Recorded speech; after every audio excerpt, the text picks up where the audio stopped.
Shalom, pemirsa Hope Channel Indonesia yang dikasihi Tuhan. Selamat datang dalam program The Present Truth. Program yang akan membahas poin-poin kebenaran dalam firman Tuhan dan membuka pengertian akan pengajaran yang relevan untuk sepanjang masa. Pelajaran sebelumnya, kita telah membahas mengenai kealahan, di mana terdapat 3 pribadi dengan peran yang berbeda-beda namun merupakan satu kesatuan. Pelajaran hari ini kita akan membahas mengenai Allah Bapa. Tentunya sekali lagi bersama dengan saya, Pendeta Jurgen Lumentut, dan narasumber kita, Pendeta Doni Kris Sutianto. Shalom Pendeta. Shalom. Apa kabar hari ini Pendeta? Baik sekali, puji Tuhan. Luar biasa, seperti hari-hari sebelumnya Pendeta ya. Iya. Baik, luar biasa, puji Tuhan. Oke, pada saat ini Pendeta, kita akan mempelajari tentang Allah Bapa. Nah, langsung saja Pendeta, siapakah Allah Bapa itu? Alkitab memperkenalkan Allah Bapa sebagai yang penuh kasih, dan Dia sebagai pencipta, penebus, dan yang menopang kehidupan manusia. Di dalam Alkitab kita dapati ekspresi-ekspresi bagaimana Alkitab menggambarkan Allah Bapa ini. Kita dapat membuka di dalam 1 Yohanes pasal 3 ayat yang pertama. Di dalam 1 Yohanes 3 ayat yang pertama dikatakan, "Lihatlah betapa besarnya kasih yang dikaruniakan Bapa kepada kita." Lihatlah betapa besarnya kasih yang dikaruniakan Bapa kepada kita. Jadi Bapa itu memberikan kasihnya yang besar kepada kita, sehingga kita disebut anak-anak Allah. Jadi kalau kita dikatakan sebagai anak Allah, itu adalah karena kasih kemurahan Bapa. Siapa kita ini? Kita manusia berdosa yang Tuhan bisa saja binasakan. Namun Dia bisa menciptakan yang lain lagi. Tetapi dikatakan di dalam Alkitab, lihatlah betapa besarnya kasih yang dikaruniakan Allah Bapa. Yang menunjukkan bagaimana ketika kita disebut sebagai anak-anak Allah, itu adalah karena kasih Bapa yang besar kepada kita. Lebih lanjut kita lihat di dalam Maleakhi 2 ayat yang ke-10. Di dalam Maleakhi 2 ayat yang ke-10 dikatakan di dalam Alkitab, bukankah kita sekalian mempunyai satu Bapa? Bukankah satu Allah menciptakan kita? Jadi Bapa itu ada satu. Dan semua yang ada di bawah dunia ini itu berada di bawah kendali Allah Bapa. Dan Dia juga adalah yang menciptakan kita. Kita telah belajar di pelajaran tentang kealahan, bagaimana kealahan terlibat dalam penciptaan, termasuk Allah Bapa di sana. Dan sekarang kita dapati di sini bahwa Bapa terlibat di dalam penciptaan itu, di dalam Maleakhi 2 ayat yang ke-10. Dan karena kita hanya punya satu Bapa, ya, maka antara satu dengan yang lain berarti bersaudara di dalam Tuhan. Kemudian kita dapat buka juga di dalam Alkitab, di dalam Mazmur 103 ayat yang ke-13. Di mana dikatakan, seperti Bapa sayang kepada anak-anaknya, demikian Tuhan sayang kepada orang-orang yang takut akan Dia. Jadi Bapa sayang kepada anak-anaknya. Bagaimana Bapa itu adalah Bapa yang penuh kasih. Ada yang berpikir di perjanjian lama bahwa Tuhan itu begitu kejam, ya, begitu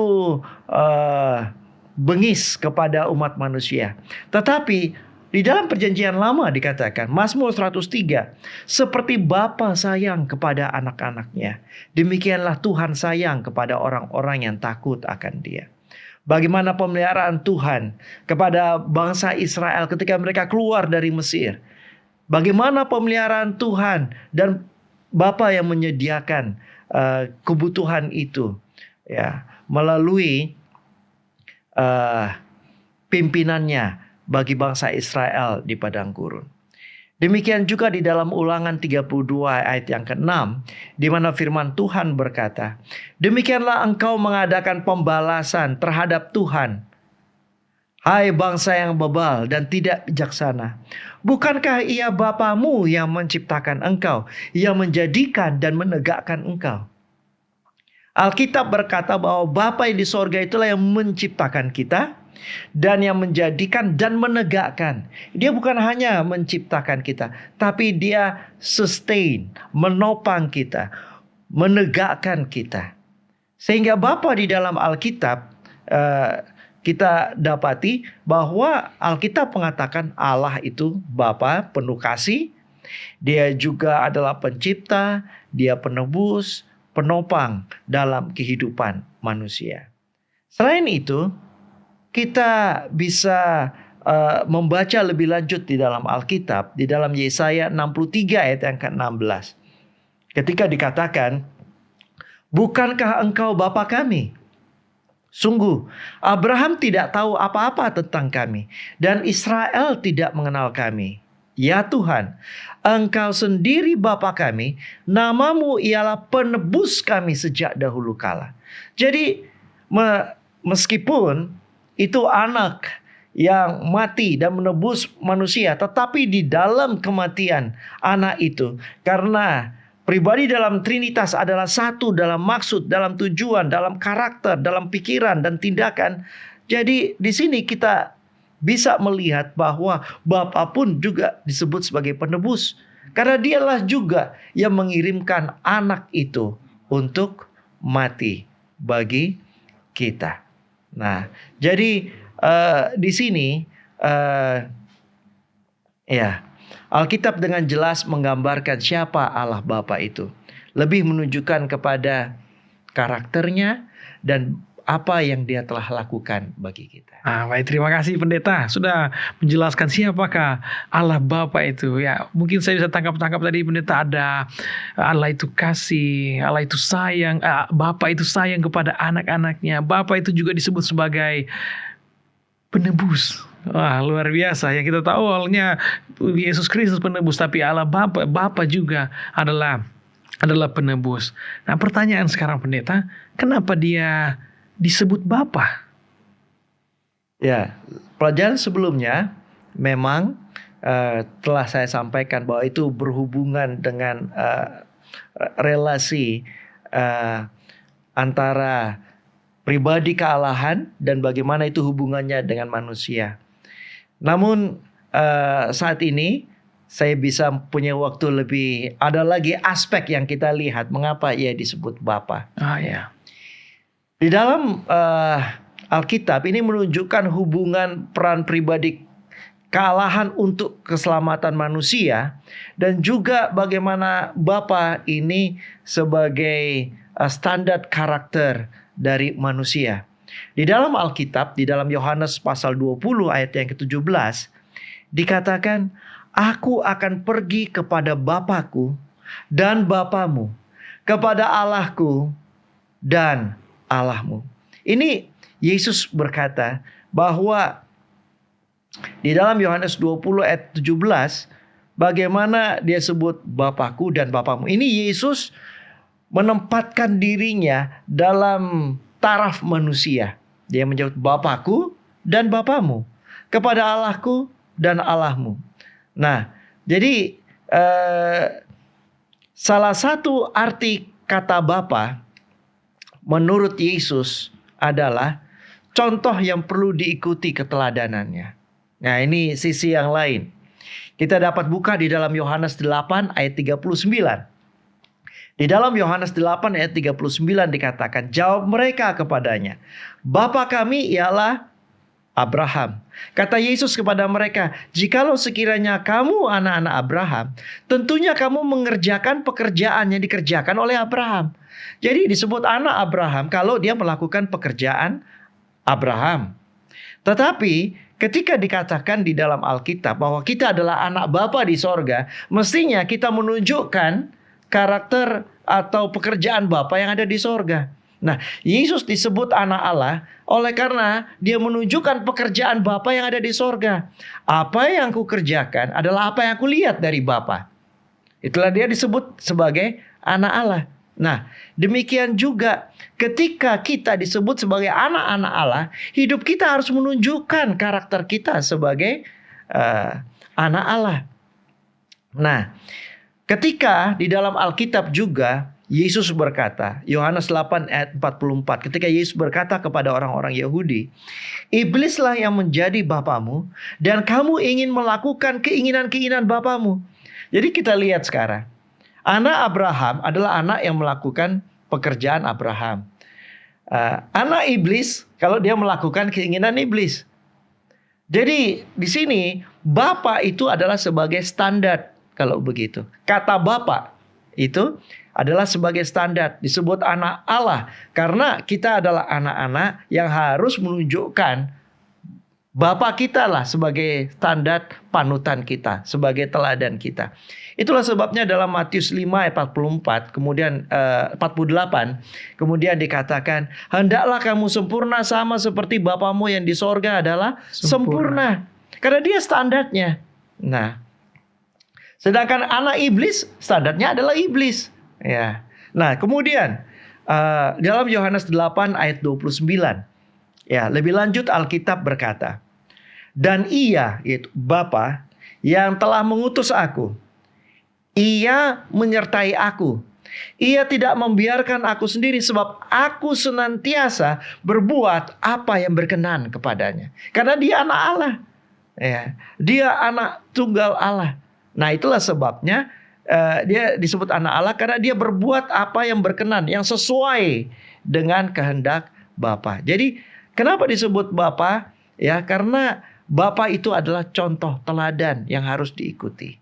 Nah, kemudian lebih lanjut di dalam Yohanes pasal yang kelima ayat yang ke-36. Jadi ini kata Bapa ini banyak muncul di kitab Yohanes, ya, Injil Yohanes. Nah, sekarang kita lihat, tetapi aku mempunyai satu kesaksian yang lebih penting daripada kesaksian Yohanes, yaitu segala pekerjaan yang diserahkan Bapa kepadaku supaya aku melaksanakannya. Ya. Jadi anak adalah melakukan kehendak Bapa. Jadi lebih kepada itu. Bapa adalah menjadi teladan yang harus diikuti oleh sang anak. Di dalam Alkitab kata Bapa dan anak menunjukkan relasi yang seperti ini. Anak menunjukkan Bapa, ya, Bapa itulah standar yang harus diikuti. Pekerjaan itu juga yang kukerjakan sekarang. Jadi pekerjaan yang dilakukan Bapa itulah yang dilakukan oleh anak ini. Dan itulah yang memberi kesaksian tentang aku, bahwa Bapa mengutus aku. Nah, jadi kembali lagi ke pelajaran selanjutnya bahwa kenapa Bapa? Karena Bapa yang mengutus. Nah, sekarang kenapa Bapa? Karena dia adalah yang menjadi teladan. Menjadi contoh, ya. Di dalam Ibrani 5 ayat yang ke-8 juga dikatakan, dan sekalipun ia adalah anak, ia belajar menjadi taat. Jadi karena Bapa yang mengutus, maka anak itu harus taat. Kata anak berhubungan dengan apa peran yang harus dilakukan Yesus dalam menunjukkan siapa Bapaknya. Ya. Jadi dalam hal ini itulah sebabnya kenapa dia disebut Bapa, karena dia adalah standar yang harus diikuti dan Yesus menunjuk kepada Bapa supaya inilah yang harus kita ikuti. Dan karena mereka tidak pernah melihat Bapa, yang dia lihat anak. Kalau kamu telah melihat anak, kamu telah melihat Bapa. Itu dikatakan. Jadi, Bapa yang harus diikuti.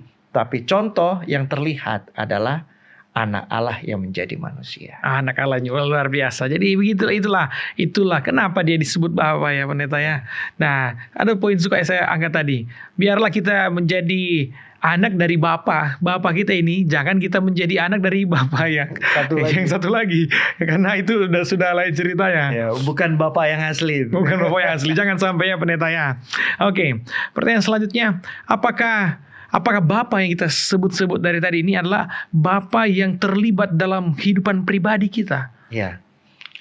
Meskipun ya sangat jarang sekali para pelajar Alkitab menyebutkan bagaimana peran Bapa dalam kehidupan kita. Namun di dalam Alkitab kita dapat lihat bahwa peran Bapa ini sangat nyata dalam kehidupan kita, karena anak yang menunjukkan bahwa Bapa itu adalah begitu aktif di dalam memperhatikan kehidupan kita ini. Nah, kita lihat di dalam Alkitab bahwa Bapa itu memberi kekuatan, Bapa itu meneguhkan. Di dalam 2 Korintus 1 ayat 21 dikatakan, sebab Dia yang telah meneguhkan kami bersama-sama dengan kamu di dalam Kristus. Nah, siapa Dia ini? Nah, konteks dari sini, dari ayat ini kita lihat bahwa ada Kristus di sana. Dia yang meneguhkan, itulah Bapa. Ya, Dia yang meneguhkan kami bersama-sama dengan kamu dalam Kristus adalah Allah yang telah mengurapi. Jadi, ya, Bapa ini meneguhkan. Nah, bagaimana Dia meneguhkannya?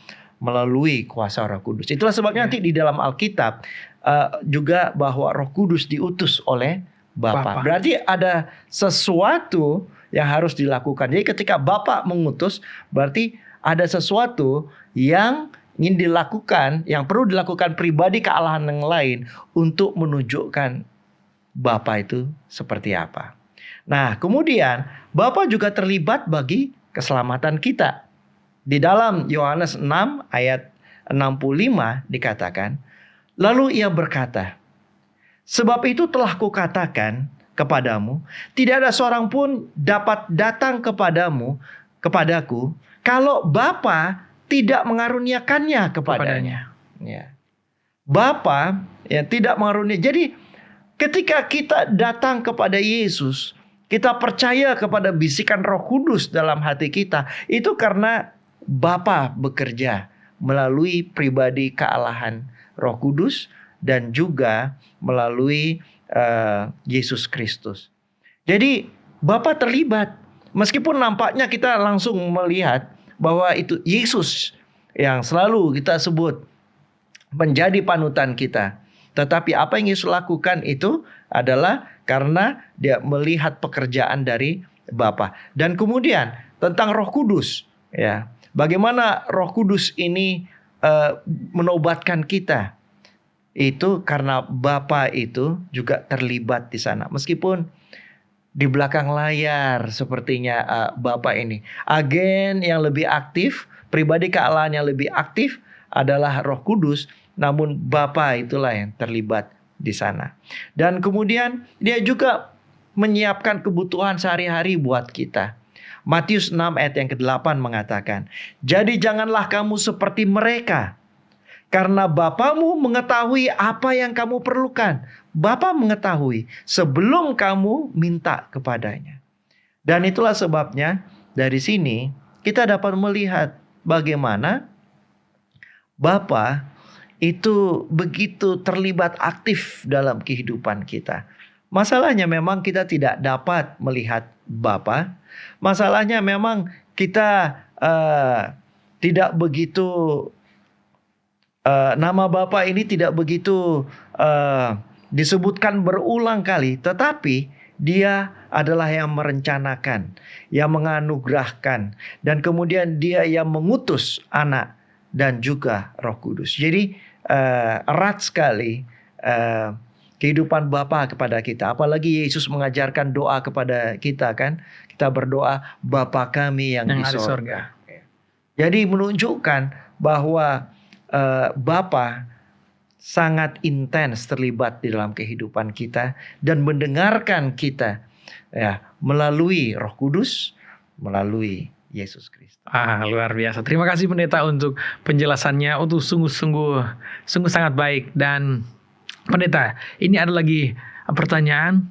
Apakah ada orang pernah melihat Bapa? Jangan dulu dijawab pendeta. Sebelum dijawab, pemirsa sekalian, mari kita ikuti pesan-pesan berikut ini. Tetaplah di Hope Channel Indonesia.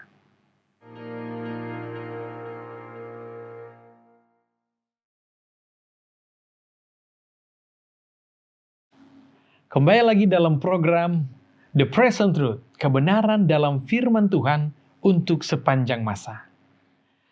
Baik pendeta, kembali lagi dalam pertanyaan kita yang tadi. Apakah ada orang yang sudah pernah melihat Bapa? Di dalam Alkitab dikatakan tidak pernah. Ya, karena hanya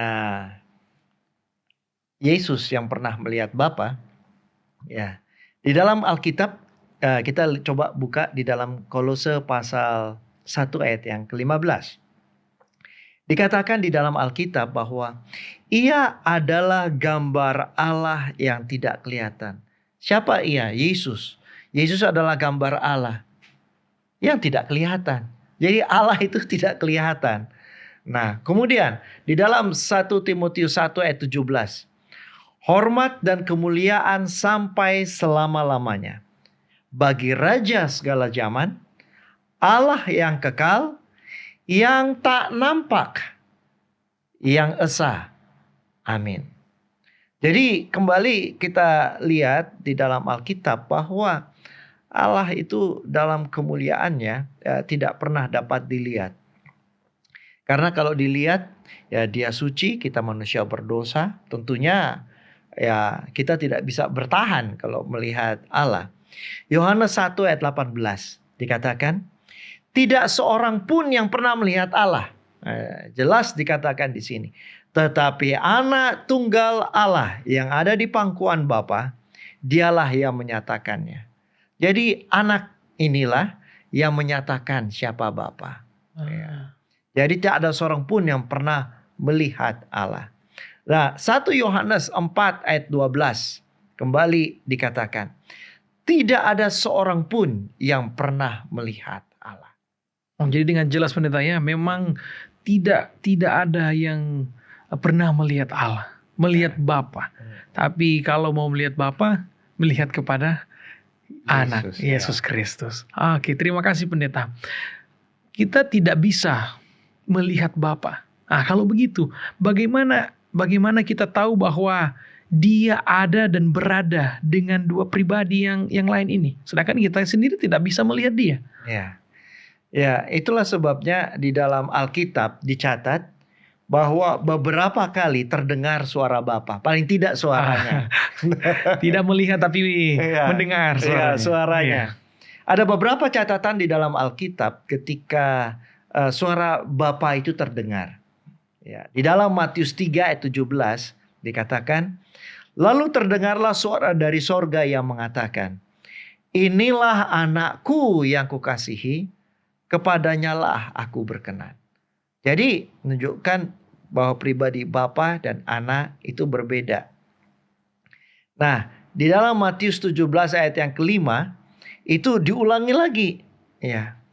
Dan tiba-tiba sedang ia berkata-kata, turunlah awan yang terang menaungi mereka, dan dari dalam awan itu terdengar suara yang berkata, inilah anak yang kukasihi, kepadanyalah aku berkenan, dengarkanlah dia. Jadi ini Bapa yang mengatakan ini. Dan Petrus mengenang akan peristiwa ini, dia menuliskan, dia pernah dengar 2 Petrus 1 ayat 17 ketika dia berkata, kami menyaksikan bagaimana ia menerima kehormatan dan kemuliaan dari Allah Bapa. Kapan itu? Ketika datang kepadanya suara dari Yang Maha Mulia yang mengatakan, inilah anak yang kukasihi, kepadanyalah aku berkenan. Jadi Petrus, karena yang hadir waktu itu adalah 3 murid Yesus termasuk Petrus, dan Petrus mendengar itu dan dia tuliskan, kami menyaksikan bagaimana Yesus itu dipermuliakan dan terdengar suara dari sorga. Jadi di sini kita dapati bagaimana murid-murid Yesus pun mendengar akan suara dari Bapa. Nah, kemudian di dalam selain dalam Alkitab terdapat beberapa kali Bapa berkata mengenai Yesus sebagai anak. Jadi dalam Alkitab beberapa kali tercatat Yesus itu dikatakan Bapa sebagai anak. Di dalam Mazmur 2 ayat yang ke-7. Katakan, aku mau menceritakan tentang ketetapan Tuhan. Ia berkata kepadaku, anakku engkau telah kuperanakan pada hari ini. Jadi Bapa berkata ya kepada anak, anakku engkau. Nah, sekali lagi, ayat ini juga menunjukkan bahwa anak itu baru ada saat itu.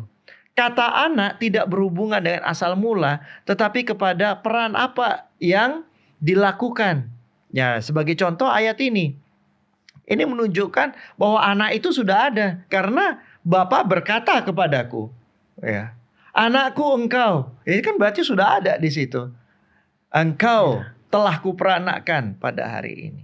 Nah, kemudian di dalam Kisah 13 ayat 33 di mana Alkitab berkata, telah digenapi Allah kepada kita, keturunan mereka, dengan membangkitkan Yesus, seperti yang ada tertulis dalam Mazmur kedua. Anakku engkau, aku telah memperanakkan engkau pada hari ini.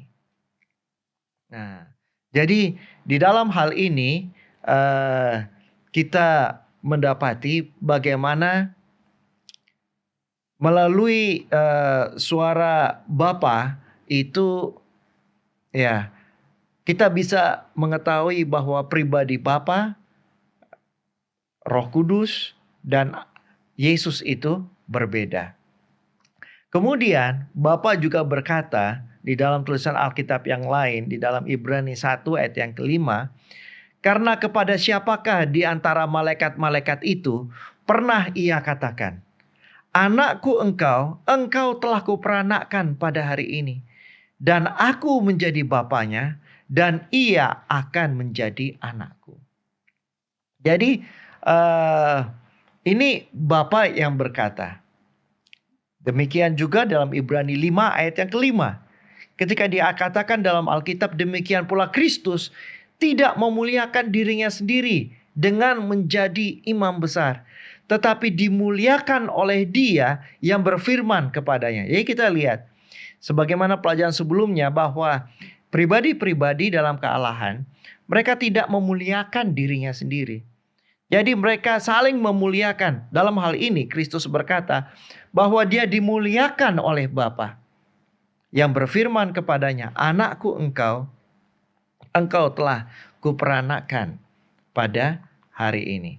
Jadi melalui akan ayat-ayat ini kita ditunjukkan bagaimana Bapa itu ada, pribadinya terpisah dari pada Roh Kudus dan juga dari anak, ya, dan menjadi saksi adalah para murid Yesus. Wah, terima kasih untuk penjelasannya Pendeta. Jadi secara langsung sudah sampaikan bahwa memang benar kita tidak melihat Bapa, tapi kita mendengar suaranya melalui pengalaman yang dialami oleh Yesus Kristus sendiri. Murid-murid kita pernah tahu bahwa walaupun tidak lihat, tapi kita mendengar Bapa. Nah, Pendeta, timbul pertanyaan, apakah ada masa di mana kita akan bertemu dengan Bapa itu? Apakah kita akan bertemu Bapa? Atau memang sampai saat ini saja, sampai kapanpun kita tidak akan bertemu? Ya, di dalam Alkitab menunjukkan bagaimana pada akhirnya kita bisa bertemu bahkan melihat Bapa. Ya. Di dalam Wahyu pasal yang ke-22, ketika masalah dosa itu sudah berakhir, ya. Karena Alkitab katakan yang menjadi pemisah, ya, di dalam Yesaya 59 ayat 2, yang menjadi pemisah antara kamu dan Allahmu adalah dosamu. Dan yang buat dia tidak memalingkan wajahnya adalah segala kesalahanmu. Nah, pada waktu kita di sorga, ketika masalah dosa ini sudah selesai dan dihapuskan, kita dapat melihat Allah, ya, Bapa dan Anak secara langsung. Di dalam Wahyu 22 ayat 3 dan 4 dikatakan maka tidak akan ada lagi laknat. Tahta Allah dan tahta Anak Domba akan ada di dalamnya, dan hamba-hambanya akan beribadah kepadanya. Dan mereka akan melihat wajahnya, dan namanya akan tertulis di dahi mereka. Mereka akan melihat wajahnya. Nah, yang menarik di sini kalau kita lihat ayat ini, coba kita lihat ayat ini baik-baik. Tahta Allah dan tahta Anak Domba. Kalau bukan ada dua tahta, sebenarnya dalam bahasa Inggris itu lebih kelihatan. Tahtanya itu hanya satu, the throne itu hanya satu, ya. Apalagi dalam bahasa Yunaninya, ya. Jadi dan mereka akan melihat wajahnya, ya. Dan namanya akan tertulis di dahi mereka. Padahal di situ ada Allah, Bapa, dan di situ ada Anak Domba, yaitu kita tahu bahwa itu adalah Yesus, ya. Dan mereka melihat wajahnya, dapat melihat wajah Bapa, dapat melihat wajah Anak, ya. Dan namanya akan tertulis di dahi mereka. Jadi lebih lanjut kita lihat dalam Wahyu 14 ayat yang pertama. Dan aku melihat sesungguhnya Anak Domba berdiri di Bukit Sion, dan bersama-sama dia 144.000 orang, dan di dahi mereka tertulis namanya dan nama Bapanya. Yang menarik adalah tertulis namanya, nama Yesus dan nama Bapa. Ya. Tetapi kata namanya di situ itu tunggal, onoma, ya, dari bahasa Yunani singular. Padahal di situ ada dua nama. Demikian juga di Wahyu 22, mereka akan melihat wajahnya dan juga ada namanya. Tapi yang digunakan adalah wajahnya itu tunggal, bukan wajah-wajah, ya. Jika disebut bukan nama-namanya, tapi namanya yang menunjukkan adanya satu kesatuan, ya. Jadi sini kita bisa melihat adanya aspek Trinitas ada di sana. Baik, terima kasih pendeta.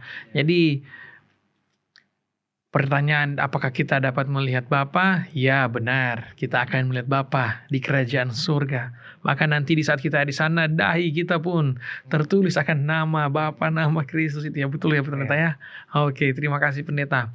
Dan saya mau lebih dalam lagi nih pendeta. Ya, jadi bagaimana apalagi yang Alkitab katakan, atau dia gambarkan mengenai Allah Bapa ini. Mungkin lebih dalam lagi nih pendeta. Ya, di dalam Alkitab ada beberapa gambaran. Tadi sudah sempat saya singgung tentang Bapa itu adalah sebagai pencipta dan juga sebagai penopang. Ya, ayat-ayat lain yang dapat kita buka adalah di dalam Wahyu pasal 4 ayat yang ke-11. Ketika dikatakan, "Ya Tuhan dan Allah kami, Engkau layak menerima puji-pujian dan hormat dan kuasa. Sebab Engkau telah menciptakan segala sesuatu, dan oleh karena kehendak-Mu semuanya itu ada dan diciptakan." Jadi itu semua adalah karena kehendak Bapa. Jadi, Bapa menghendaki, Anak melaksanakan. Nah, jadi dia Bapa di sini. Kenapa kita tahu di sini Bapa? Karena di ayat selanjutnya itu berbicara tentang Yesus di sana. Nah, jadi Tuhan Allah di sini, karena kalau di dalam Alkitab Tuhan Allah, kita harus lihat ini berbicara tentang Bapa atau tentang Yesus. Nanti konteksnya nanti yang menunjukkan. Di dalam Wahyu 4 ayat 11 ini adalah Bapa, karena berikutnya adalah muncul Yesus yang adalah Anak Domba yang digambarkan di dalam kitab Wahyu. Jadi ketika dikatakan, "Ya Tuhan dan Allah kami, Engkau layak menerima puji-pujian dan hormat dan kuasa, sebab Engkau menciptakan segala sesuatu, dan oleh karena kehendak-Mu semuanya itu ada dan diciptakan." Ini menunjuk kepada Bapa. Ya, dan kemudian di dalam Matius pasal yang 5 ayat 45 dikatakan, karena dengan demikianlah kamu menjadi anak-anak Bapamu yang di sorga, yang menerbitkan matahari bagi orang jahat dan orang yang baik, dan menurunkan hujan bagi orang benar dan orang-orang yang tidak benar. Jadi Bapa adalah pencipta untuk semua orang. Ya. Dia tidak memandang bulu, hujan untuk orang jahat dan orang baik, matahari pun untuk semuanya. Jadi di dalam Alkitab Bapa digambarkan sebagai pencipta dan juga sebagai penopang. Dan kemudian berikutnya di dalam Alkitab Bapa adalah pengampun. Ya, di dalam Markus 11 ayat 25 ketika dikatakan dan jika kamu berdiri untuk berdoa, ampunilah dahulu sekiranya ada barang sesuatu dalam hatimu terhadap seseorang, supaya juga Bapamu yang di sorga mengampuni kesalahan-kesalahanmu. Jadi Bapa juga adalah mengampuni. Dia adalah Maha Pengampun. Dia mengampuni orang yang bersalah.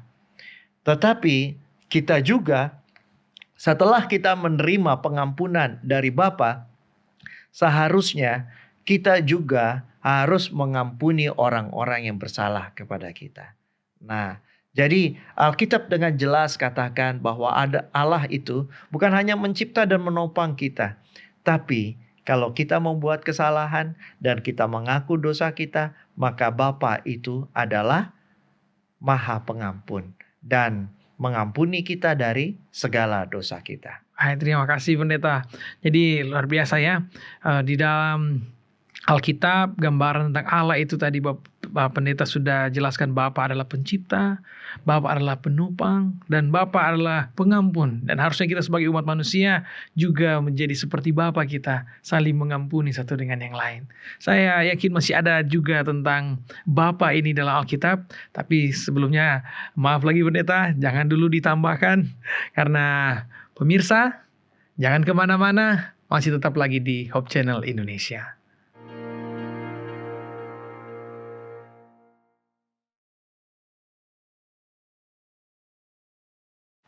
Masih bersama Pendeta Doni Kris Sutianto dalam program The Present Truth.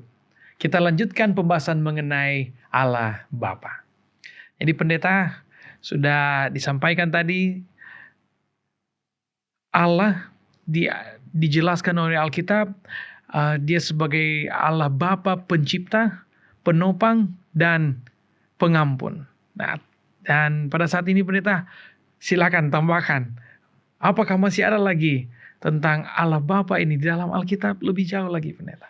Ya, di dalam Alkitab memang kita dapat melihat bagaimana ekspresi para penulis Alkitab tentang Bapa, di mana Bapa itu adalah sebagai penyedia dan juga pemelihara dari umat manusia. Di dalam Matius 6 ayat yang ke-8 dikatakan di dalam Alkitab, jadi janganlah kamu seperti mereka karena Bapamu mengetahui apa yang kamu perlukan. Jadi apa yang diperlukan Bapa tahu. Nah, ini ayat tadi kita sudah baca di sana. Jadi ini adalah berbicara tentang bagaimana manusia ini adalah begitu khawatir. Tentang segala sesuatu. Kekhawatiran untuk besok pun dipikirkan sekarang. Bahkan yang untuk 1 tahun lagi dipikirkan sekarang. Jadi beban itu begitu berat. Itulah sebabnya Yesus katakan bahwa kesusahan hari ini biarlah untuk hari ini. Kenapa?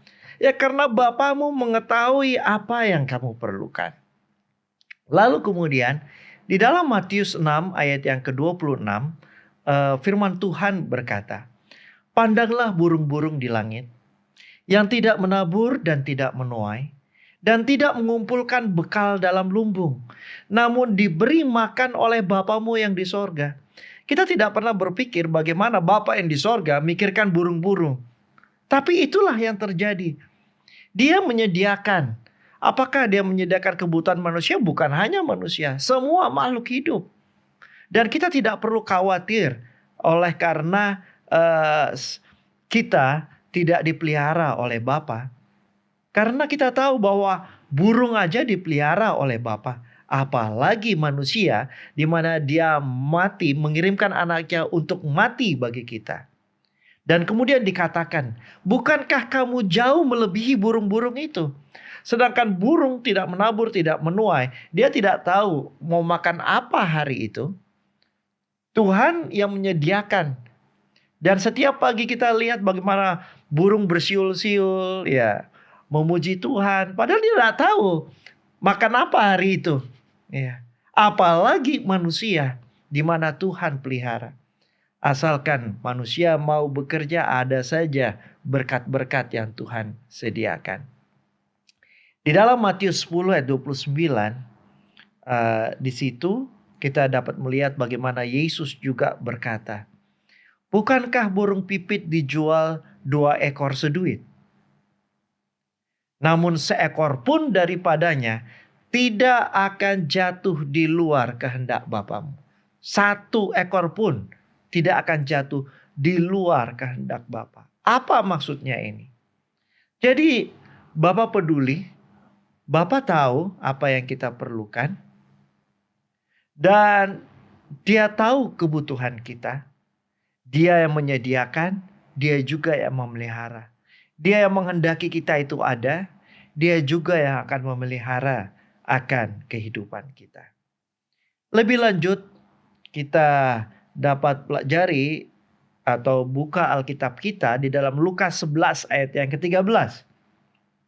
Di dalam Lukas pasal 11 ayat 13 dikatakan, jadi jika kamu yang jahat tahu memberi pemberian yang baik kepada anak-anakmu, apalagi Bapamu yang di sorga. Jadi sedangkan manusia aja yang sudah tercemar oleh dosa, kita aja memberikan kepada anak-anak kita adalah yang terbaik, apalagi Bapa kita yang di sorga. Ia akan memberikan Roh Kudus kepada mereka yang meminta kepadanya. Jadi itu pemberian yang terbaik dari Bapa kepada kita adalah memberikan anaknya Yesus mati bagi kita dan juga Roh Kudusnya. Di mana yang Dia berikan adalah equal, sama dengan dirinya. Artinya Dia juga memberikan dirinya kepada kita. Jadi dengan mengetahui akan hal ini, semestinya umat-umat yang percaya kepada Bapa yang di sorga, kalaupun memiliki satu kekhawatiran atau tantangan dalam hidup, janganlah itu bersifat yang terlalu membuat akhirnya hidup kita menjadi kehilangan pengharapan. Oleh karena Bapa yang di sorga itu memperhatikan kebutuhan kita. Bukankah kita jauh lebih berharga daripada burung pipit di udara yang tidak menabur, tidak menuai, namun tahu bahwa Tuhan menyediakan makan bagi mereka. Demikian juga dengan manusia. Satu hal yang lain yang kita dapat lihat dari karakter Bapa yang tadi saya sudah sebutkan sebelumnya adalah standar dalam karakter. Itulah sebabnya Matius 5 ayat 48 katakan, karena itu haruslah kamu sempurna, sama seperti Bapamu yang di sorga adalah sempurna. Ya, tentunya kesempurnaan manusia berbeda dengan kesempurnaan Bapa. Bapa sempurna dalam kealahannya. Tetapi manusia bisa sempurna di dalam kemanusiaannya ketika dia bergantung kepada kuasa Allah. Bapa adalah sebagai standar karakternya. Bapa adalah kasih dan kita pun harus memiliki karakter kasih. Bapa itu begitu perhatian kepada kita, ya. Kita juga pun kita memperhatikan akan kehidupan kita, ya, dan juga orang-orang yang ada di sekitar kita. Dan kemudian dikatakan di dalam Lukas 6 ayat 36. Hendaklah kamu murah hati, sama seperti Bapamu adalah murah hati. Jadi Bapa itu adalah murah hati. Dan mestinya umat Tuhan adalah seperti itu. Nah, jadi di sini Bapa itu adalah sebagai standarnya. Kita berusaha mengikuti standar. Jadi kalau kita berbuat baik, lalu kemudian eh, perbuatan baik kita pada akhirnya tidak dibalas dengan kebaikan, ya tidak apa-apa karena standar kita adalah Bapa bukan manusia. Jadi Bapa adalah standar karakter kita. Dan kemudian di dalam 1 Yohanes 4 ayat yang ke-8. Barang siapa tidak mengasihi, ia tidak mengenal Allah sebab Allah adalah kasih. Sekali lagi di sini menunjukkan bahwa Bapa itu adalah standar yang kita harus ikuti. Yang kita harus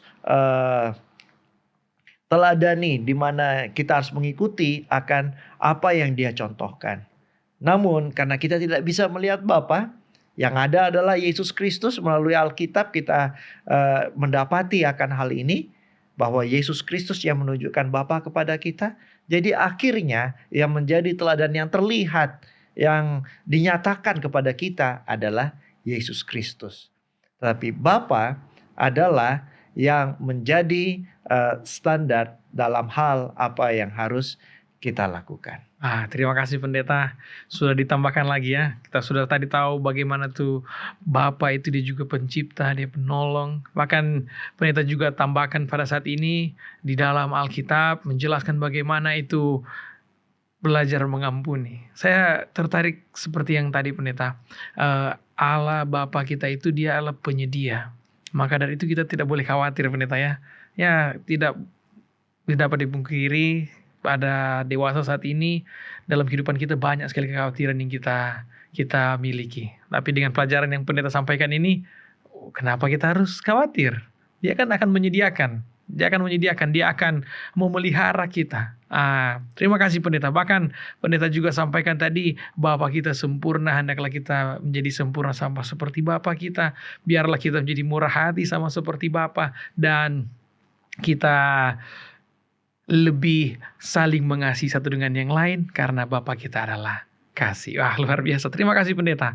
Tapi tidak lengkap kalau pendeta tidak berikan ringkasan. Jadi untuk saat ini pendeta, silakan berikan ringkasan untuk pelajaran kita tentang Allah Bapa. Ya, baik. Terima kasih. Kita sekarang dapat melihat, merangkumkan akan apa yang kita bahas saat ini dalam topik ini, yaitu Allah Bapa. Bahwa Allah Bapa adalah pribadi kealahan yang dekat dengan manusia dan menyediakan kebutuhan yang kita perlukan. Kita pikir ya memang Allah Bapa tidak terlihat, tapi bukan berarti Dia tidak dekat dengan kita. Melalui Kristus kita dapat mengenal Bapa dengan lebih baik dan lebih nyata dalam kehidupan kita. Ya memang Dia tidak terlihat, itulah sebabnya harus ada anak yang datang menunjukkan bagaimana Bapa itu. Selain sebagai pencipta, pemelihara, dan penopang, Bapa juga adalah standar karakter kita, di mana sebagai orang Kristen itulah yang kita perlu ikuti. Jadi melalui hal ini mudah-mudahan kita dapat melihat lebih dekat sebenarnya tentang Bapa yang di sorga itu. Terima kasih pendeta, senang sekali sudah diringkaskan dengan baik.